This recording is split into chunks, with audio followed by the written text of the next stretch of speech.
Hello and welcome to GameDevGuide. So the Unity toolbar, it's an extremely valuable space in the editor. We use it all the time to switch between play modes. We use it to swap control tools, switch layers, and even upload the project to the cloud. If you're like me, you build lots of tools. So you're probably fed up of constantly going through submenus to find the tool or shortcut you've made, or similarly, you're fed up of creating editor windows and inspectors with lots of shortcut buttons just to open other editors. Well, what if I told you you don't have to do that? What if I told you you can actually add your own buttons to the toolbar? Well, you can. This is the Unity Toolbar Extender, a rather wonderful and easy to use extension that's available on GitHub. And here's what it looks like. Essentially, it's a static script that you initialize on load.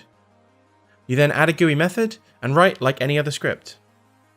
In my own project, I'm using it to display some quick shortcuts. I've got a number of scenes and dependencies that load together, and I was getting fed up of needing to find and load them one at a time. So I wrote this scene collection script as a scriptable object. That allowed me to define a number of scenes that should load together. Now I've got a nice little button here that I can use to load one of these scene collections. The best part for me is that this script checks to see if there's any new scene collections in the resources folder and then populates the menu on load. Automation is your friend, kids. I've also added a couple of shortcuts to tools I've been using frequently. One of them is my event sequencing system, and the other is just for quick access to my localization system. So, to get started using this in your own project, simply download it from GitHub and copy the scripts folder into your project. Then, write a static script to hold your toolbar code, and away you go. Buttons and shortcuts are plenty right there in the toolbar.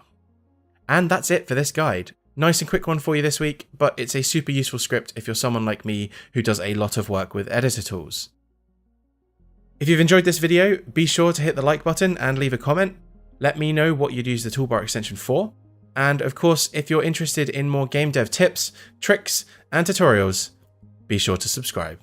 I'll see you next time. Thanks for watching.